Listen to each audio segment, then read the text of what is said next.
right, welcome back to One True Podcast. Brice Cherry alongside Zach Smith, as always. Zach just went for a run. You doing okay, Zach? Yeah, a little. It's hot out there, but if I can run in triple digits in Texas, I can certainly run in hopefully not triple digits in Chicago. There you go. Zach's running the Chicago Marathon, Eric, which doesn't sound like a sports writer thing to do, but nevertheless, way to go. We have Eric Walden from the Salt Lake Tribune on him with us. Eric covers the Utes. He covers the Utah Jazz. He's been at the Tribune 20 years, so probably has covered a little bit of everything, I'm sure, over the years. But Eric, thanks for hopping on. Yeah, my pleasure. And yeah, I'm still a little unnerved by the marathon running. Like, hopefully you can at least listen to like some Bruce Springsteen or Dave Matthews Band or, something like that to get back in the sports writer's good graces.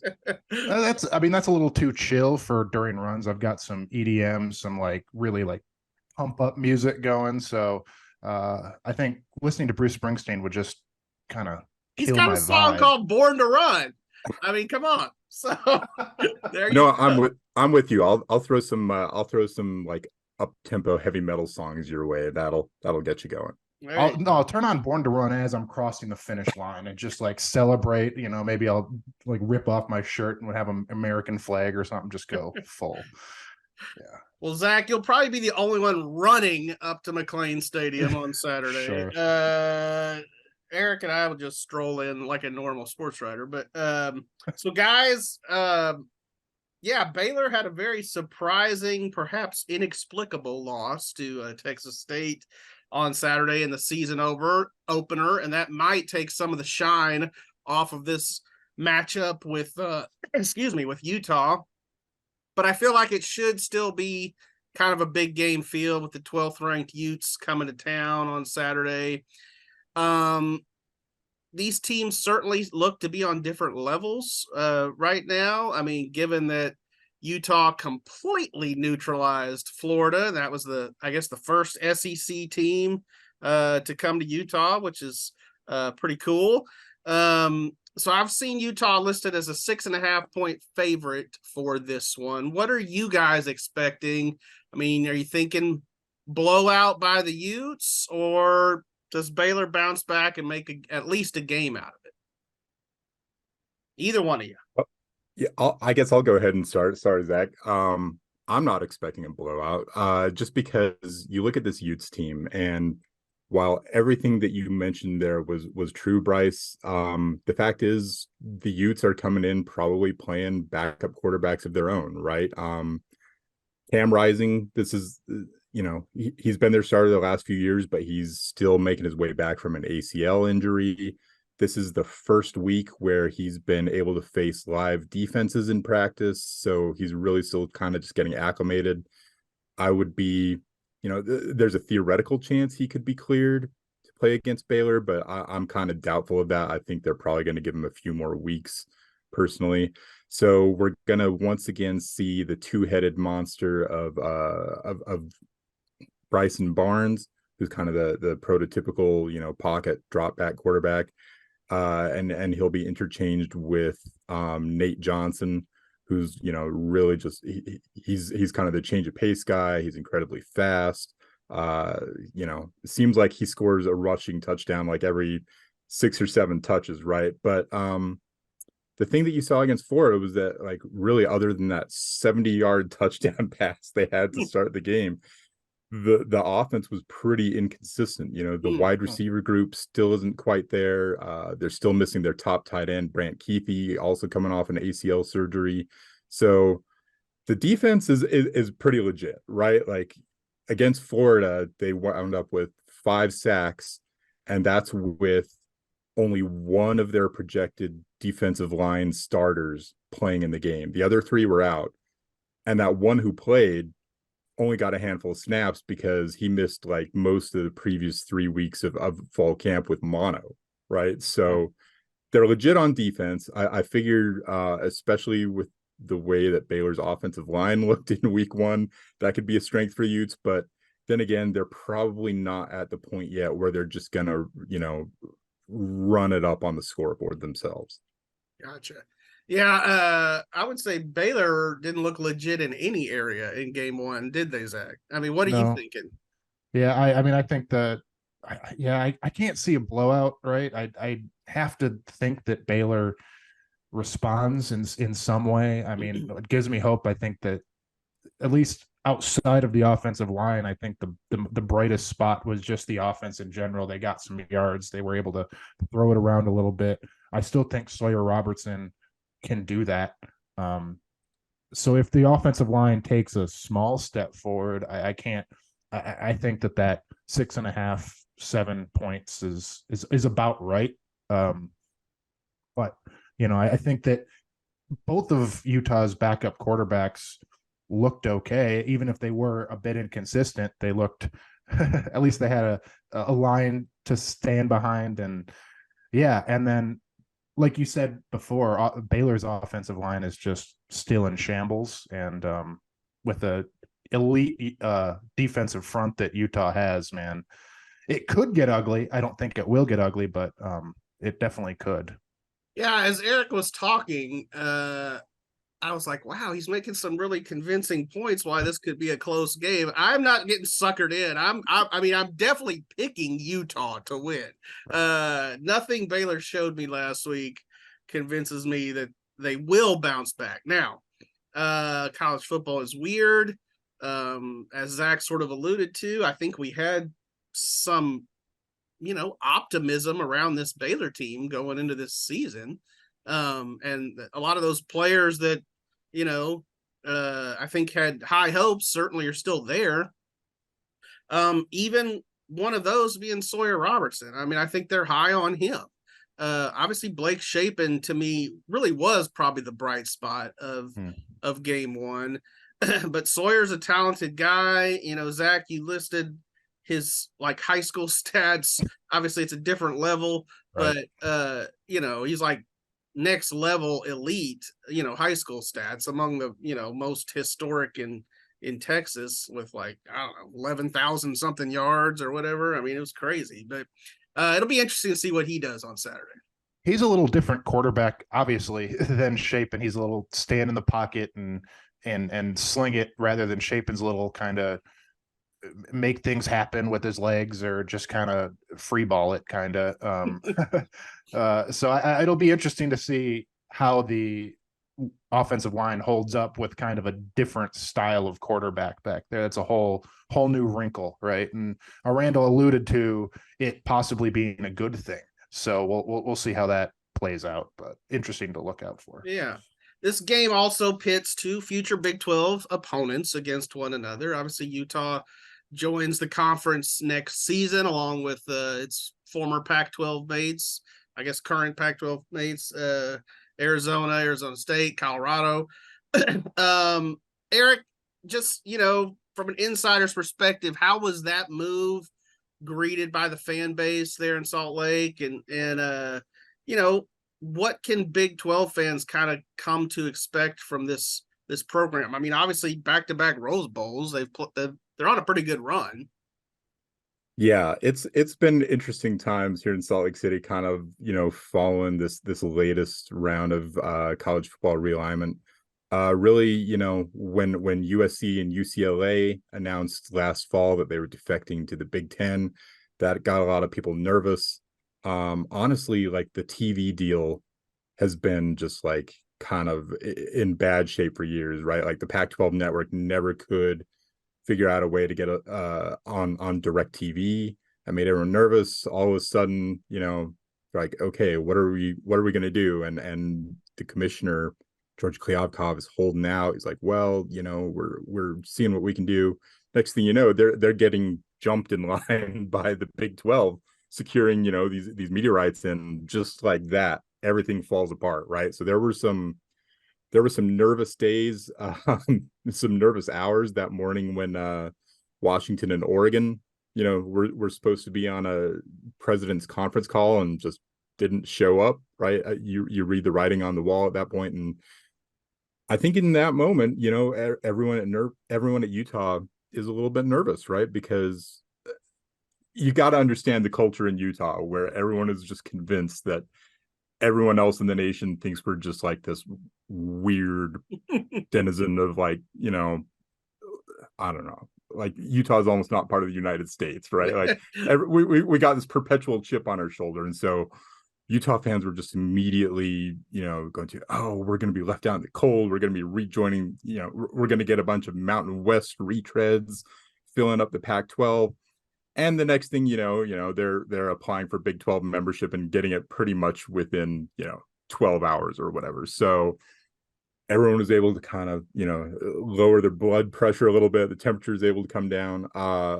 It was definitely a couple of intriguing days here, just having that all unfold the way it did. In terms of what the Big 12 is getting, it's a program that probably will require a little bit of time adjusting to the league. That was certainly the case when they moved up from the Mountain West Conference to the Pac-12 a dozen years ago.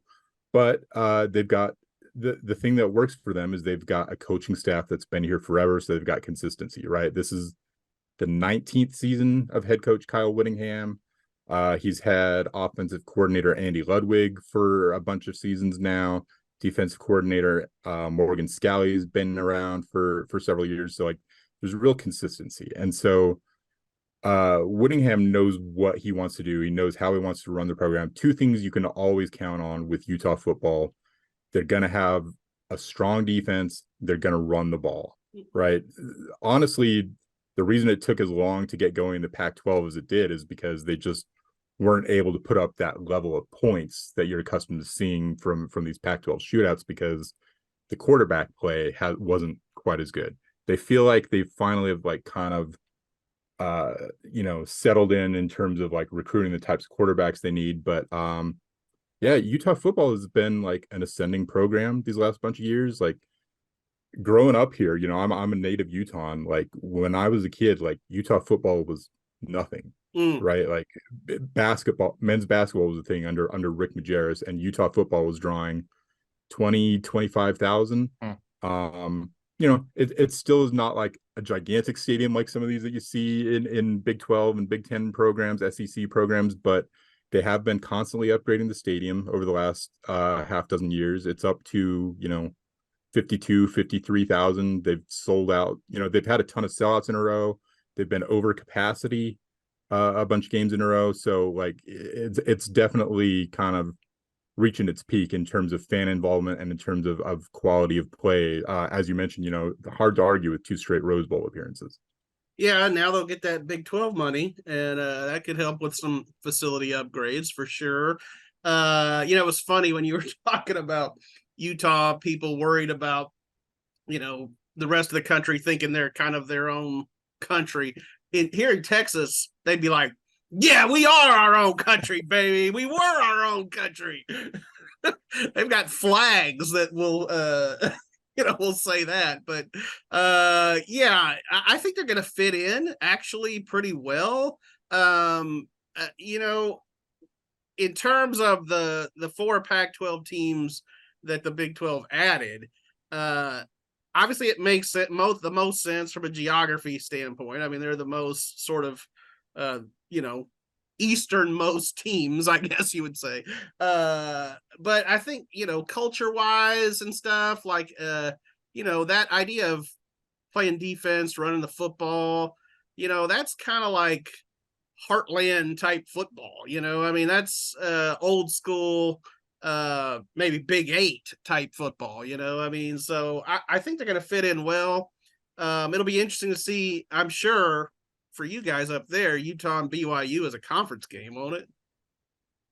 Yeah, I'm excited about it, right? Because you've got this subset of Utah fans who, as soon as the Utes got in the Pac-12, decided, hey, we don't need BYU anymore. They're into like they couldn't get an invite to a big time conference. We don't need them, right?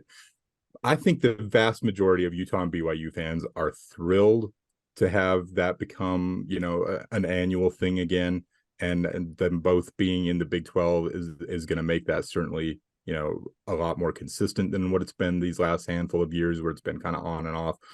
I think the rest of the country, now that these two teams are both, part of a big time conference and, that maybe gives people a little more incentive to tune in when this game gets put on ESPN or whatever. It's a big time rivalry. It's very intense. It's right up there with some of the best rivalries in the country, just in terms of passion on either side of it, you know? Yeah, no doubt. So we mentioned it earlier, but obviously Baylor had a lot of problems in that opening loss to Texas State. You could just pick one. I mean, offensive line got manhandled by a Sun Belt team that had a completely revamped roster. I'll be writing about this in tomorrow's paper, but Baylor's secondary just left some receivers wide open. That was sort of alarming. And then there was a game plan that yielded only 7 carries for the reigning Big 12 Freshman of the Year in Richard Reese. Zach, where do you feel like the biggest fix needs to come from week 1 to week 2? And is there one area, you may have already alluded to this earlier, but is there one area that could be particularly vulnerable to the Utes?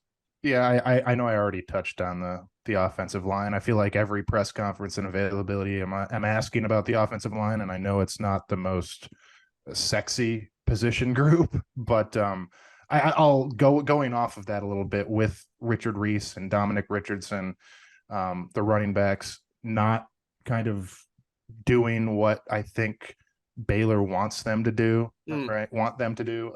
Richard Reese getting 7 carries, to me, that's not. You're not going to win any game against Texas State or Utah or, Long Island if Richard Reese is getting 7 carries. And I think that Aranda knows that, and Richard Reese knows that, and Dominic Richard, I talked to him yesterday. He certainly knows that. So, but Utah is just that scares me. If I'm Baylor, that defensive front, you alluded that it's not even their best defensive front. That's just scary if I'm Baylor. You need to get him going. You need to get Dominic Richardson and Richard Reese going. And if you can't do that, it's going to be a struggle, right? So yeah, I mean, he's one of your best players. I mean, get him the ball. I didn't really understand a lot of the play calling in game 1. But I think you and I talked about this at one point recently. Richard Reese last year, there was back-to-back games where he had 31 and 36 carries. That's a lot in modern college football.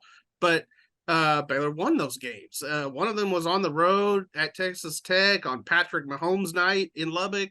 And then inexplicably, right after that, they just stopped running him as much. I looked up this stat yesterday. I should have written it down, but I think I've got it right. When Richard Reese gets 15 or more carries in his career, like Baylor's 4-2, and then I think they're like 2-7 or something when he does. So, I mean, it's not probably a perfect stat because a lot of times, if you're falling behind in game, you are going to pass the ball more and get away from the running game, perhaps. But nevertheless, that's a guy I think they need to feed often. So, against Florida's running back Trevor Etienne, who I think is pretty good, right? That he only had 7 carries in that loss to Utah. So I don't know if that's a Utah thing or. So it.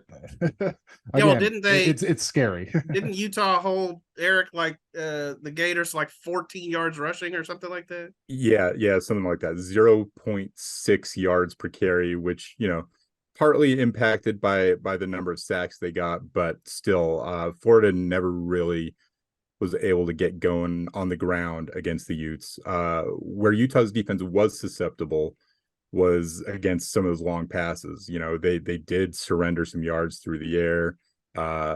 Gators quarterback Graham Mertz, I want to say, threw for 330-ish yards. Part of that is the fact that Utah got out to a big lead and Florida, just stopped running the ball quite as much and were put in a position where they had to pass it. But Utah's working in a largely new secondary this year. Cole Bishop, one of their safeties, is really the only, kind of guy returning who got a ton of time from a year ago. So, you mentioned Baylor's defensive backs leaving receivers uncovered a few times. That happened once or twice with Utah against Florida as well. So there are some yards to be gained. I suspect that, I'll be interested to see if it was kind of a one-off versus Florida, just because of the fact that they abandoned the run game as early as they did. But then again, they weren't getting a ton from it when they were trying to early on either. So I'm curious to see kind of how effective the Bears are against that Utes front, especially given that they expect to have some of those starters back this game. They were missing both of their starting defensive tackles, one of whom, Junior Tafuna, they think is legit, right? Not only all Pac-12 level, but maybe possibly all American approaching levels. So they can get him back. That might be tough sledding for the Bears, but then again, if they're if their backup quarterback can get going, I think there are potentially some yards to be gained that can keep them in it. And again, I think I was filming a TV spot on Saturday while that game was happening. I kept refreshing my phone, looking at, and I'm like, what is going on there? But at the same time, you guys were moving the ball, right? I want to say you wound up with more than 500 yards in the game. It just became a matter of red zone efficiency, I think, which Utah surrendered yards as well. But then once the ball got inside the red zone, their defense really kind of took it to another level. So it's going to be curious to see how that unfolds. Yeah, I would say Baylor's offense did some good things, even in spite of the offensive line. I think perhaps the more alarming stuff might have happened on defense, just with how Texas State kind of carved up Baylor. But should be fun at any rate on Saturday. Be real interesting to see how this one plays out. And who knows? One factor that could be an advantage for Baylor is that 11 a.m. kickoff. It's going to be hot, crazy hot. That's just what we've had here. And I'm sure, I know the country is dealing with a heat wave, but man, it's hot in Texas. And so I don't know if that'll be an advantage for the Bears, but we'll see.